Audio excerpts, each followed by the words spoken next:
안녕하세요. 오늘의 질문 강국진입니다. 오늘은 블랙스완 8장 침묵하는 증거들에 대해서 이야기해 보겠습니다. 이 장의 내용을 한 줄로 요약해 보자면 이렇습니다. 우리에게 보이는 것이 전부가 아니다. 그래서 우리가 블랙스완을 보게 된다는 거죠.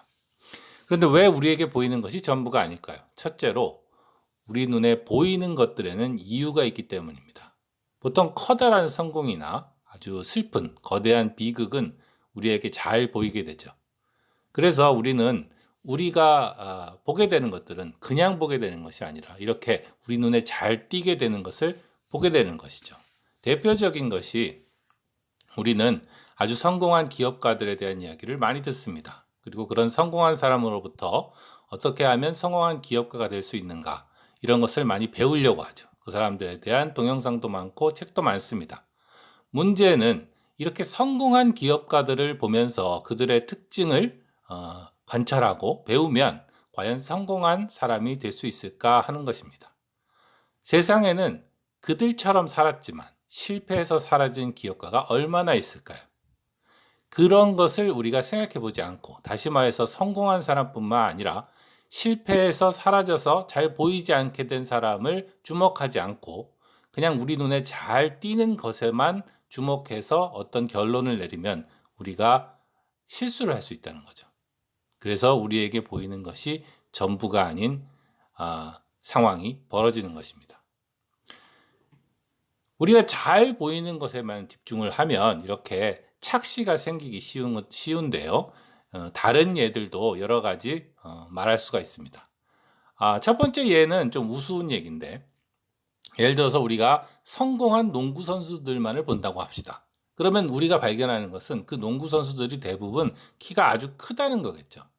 그런데 이러한 관찰로부터 우리가 농구를 열심히 하면 키가 커지는구나 라고 결론을 내린다면 이것은 옳을까요? 그 사람들이 대부분 키가 컸기 때문에 농구를 잘한 것이지 농구를 열심히 해서 키가 커진 게 아니겠죠. 그런데 우리가 성공한 농구 선수들만을 보면 이런 잘못된 생각을 할 수 있습니다. 나심은 책에서는 사실은 수영 선수에 대해서 얘기를 하고 있습니다. 수영을 잘하는 사람을 보면 몸매가 그 수영 선수의 몸매처럼 늘씬한 걸 볼 수 있는데, 수영을 열심히 하면 몸매가 그렇게 그렇게 된다고 믿는 것은 마찬가지의 오류를 범한다는 것이죠.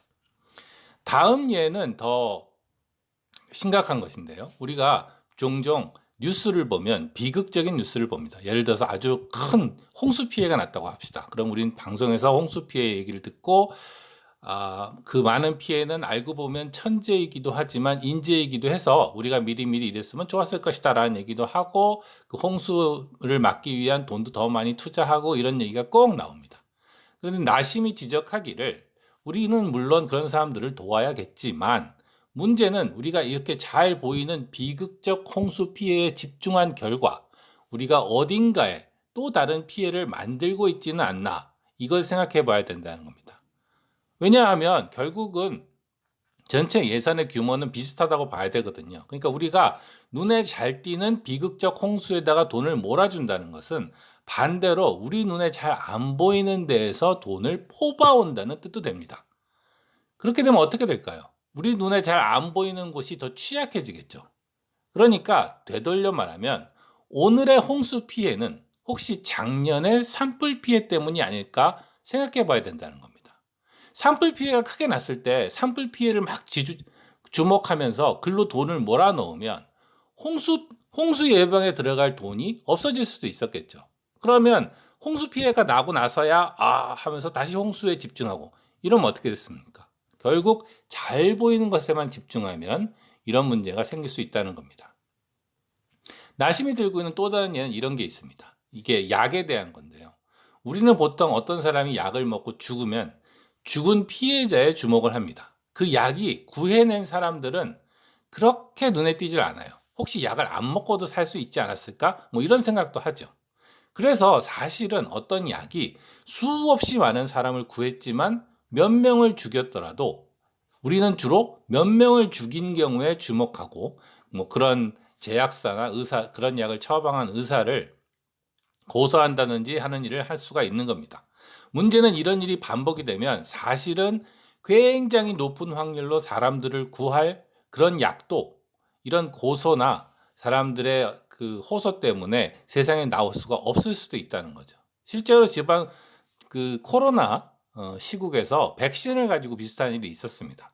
모든 약은 부작용을 가지고 있거든요. 그러니까 뭐 수천만 명이 만약에 주사를 맞으면 그 중에는 피해자가 나오겠죠. 그 피해자들은 불행한 피해자이고 그 사람들은 죽어도 된다는 뜻은 아니지만 어떤 피해자나 부작용이 나타났다는 것만으로 백신은 위험하니까 아무도 맞지 말자라고 하면 훨씬 더 많은 사람이 사실은 죽겠죠.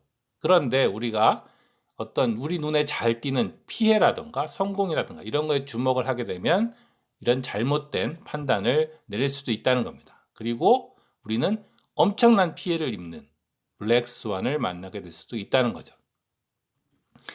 자, 그럼 우리 눈에 보이는 것이 전부가 아닌 두 번째 이유는 뭐냐 하면 앞에서는 보이는 것에는 이유가 있다는 건데 두 번째는 보이지 않는 것에도 이유가 있다는 겁니다. 예를 들어서 이런 예를 들어봅시다. 어떤 아파트에서 절도 사건이 일어나질 않아요. 도둑이 없어요. 그래서 어떤 사람이 딱 보고 아니 도둑도 하나도 없는데 경비원이 뭐하러 필요해 하고 경비원을 해고했어요. 이것은 어리석은 일이겠죠. 왜냐하면 경비원이 있어서 절도 사건이 일어나지 않은 것인데 그 경비원을 해고해버리면 절도 사건이 일어날 거 아니에요. 그래서 우리가 어떤 일이 일어난 것에는 우리가 쉽게 주목을 하지만 일어나지 않은 일에는 우리가 이유를 묻지 않고 그냥 없다고 생각하기가 쉽거든요. 문제는 이런 절도 사건과 경비원의 경우에는 우리가 상식적으로 그 관계를 이해하기 쉽지만 우리는 대개 어떤 일이 일어나면 그건 이래저래해서 일어났어 라고 이해하는 경우가 많지만 일어나지 않은 일은 아예 주목을 하지도 않기 때문에 왜 일어나지 않는지는 모르는 경우가 많습니다. 그러니까 우리 눈에 보이는 것만을 판단으로 그런 일은 일어나지 않아 라고 해서 어떤 판단을 내릴 경우에 바로 우리가 말하는 그 블랙스완, 놀라운 사건이 터질 수가 있다는 것이죠. 게다가 우리 눈에 보이지 않는 것은 어떤 경우에는 그러니까 종종 아주 치명적으로 중요한 것이기가 쉽습니다. 쉽게 들 수 있는 예가 산소나 건강 같은 거죠. 우리는 항상 숨을 쉬기 때문에 다른 모든 걸 떠나서 숨을 쉬어야 사람이 산다는 것을 잊어버리기 쉽습니다. 또 우리는 건강할 때는 건강해야 다른 일도 할 수 있다는 걸 잊어버리기가 쉽죠.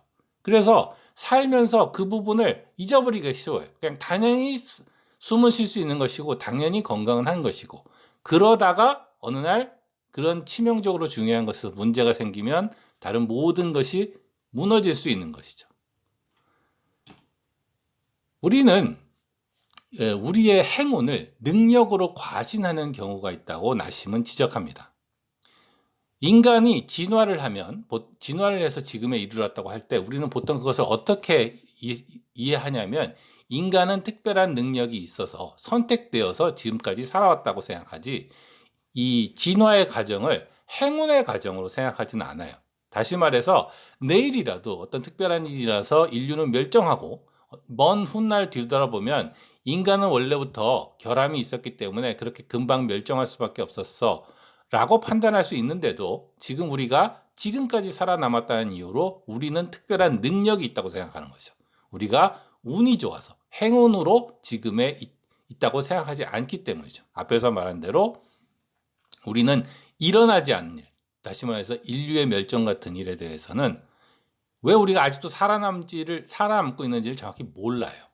그래서 위험을 과소평가하고 블랙스완을 탄생시키는 것이죠. 나심은 유명한 바람둥이인 카사노바의 그 자서전을 얘기하면서도 비슷한 얘기를 합니다. 카사노바는 그 책에서도 자기는 굉장히 그 운명의 도움을 많이 받았다. 여러 가지 그 곤경에 빠졌지만 기가 막히게 거길 빠져나올 수 있었다. 나는 그 특별한 사람인가 보다라고 얘기했지만 이 나심이 하는 말은 카사노바는 착각을 하고 있다는 것이죠. 왜냐하면 그 곤경에서 빠져나온 사람들은 결과적으로 그 책을 쓸 수 없었던 것이죠. 다시 말해서 카사노바가 특별한 능력이 있었던 것이 아니라 그냥 있을 수밖에 없는 복권 당첨자도 있지 않습니까? 마찬가지로 카사노바는 그저 운이 좋은 사람이었다는 것이죠. 역사에 대해서도 나심은 한마디를 합니다. 역사라는 것은 이렇게 살아남은 사람, 살아남은 나라가 기술하는 경향이 있기 때문에 이 사람들은 과거를 돌아보면서 자신들의 우연한 행운에 의해서 나와진 결과들을 자신의 능력으로 주로 기술하는 경향이 있고, 따라서 역사는 편향되는 경향이 있다는 겁니다. 자, 보이지 않는 침묵하는 증거들이라는 이 챕터 8에서 우리가 배워야 될 메인 메시지를 다시 한번 정리해 보겠습니다. 그 메인 메시지는 이거죠. 우리한테 보이는 것이 전부가 아니다. 우리는 그래서 쉽사리 눈에 보이는 것으로 법칙과 결론을 만들지 말아야 합니다. 왜냐하면 우리 눈에 보이는 것이 전부가 아니니까요. 그것만으로 이건 이렇고 저건 저렇게 라고 판단을 하면 안 된다는 것이죠. 그리고 더 중요한 것은 우리는 그냥 세상을 보는 것이 아니라 우리는 왜 세상이 우리한테 보이는 대로 보이는지 고민을 해야 된다는 겁니다. 보이는 것은 보이는 이유가 있어서 보이는 것이고, 우리한테 안 보이는 것도 안 보일 이유가 있어서 안 보이고 있을 수가 있거든요. 그런데 그냥 세상은 우리 눈에 보는 대로야 라고만 해서는 우리는 잘못된 믿음을 가지게 된다는 거죠. 우리는 더 많은 성공을 원하고 혹은 더 많은 돈을 원합니다. 이게 나쁜 건 아니에요. 그렇지만 우리는 사실은 이미 어떤 행운아라고 할 수 있습니다. 우리는 보이지 않는 행운들과 도움들 때문에 지금도 생존하고 있는 겁니다. 우리는 우리가 생각하는 것보다 훨씬 운이 좋은 사람이에요. 그래서 우리가 잊지 말아야 되는 것은 더 많은 성공이나 돈을 위해서 노력을 할 수는 있지만 우리가 이미 당첨된 복권을 가지고 있는데 그걸 스스로 찢지는 말아야 된다는 겁니다. 왜냐하면 우리가 이런 보이지 않는 행운들과 도움들의 역할을 잊어버리는 순간 스스로 당첨된 복권을 찢어버리고 위험한 길로 갈 수 있습니다. 그럴 때 우리가 바로 만나는 것이 블랙스완이겠죠. 거듭 말씀드립니다만 이 블랙스완이라는 책은 사실 요약하기가 좋은 책은 아닙니다. 워낙 여러 가지 에피소드가 많이 나오는 책이라서. 그래서 저 나름대로 소개를 드리기는 있지만 이 책은 특히 본인이 다시 한번 직접 읽으면서 생각을 하시는 것이 중요하다고 생각합니다. 챕터 8, 침묵하는 증거들에 대해서 오늘은 여기까지 소개드리겠습니다. 오늘의 질문 강국진이었습니다. 안녕히 계세요.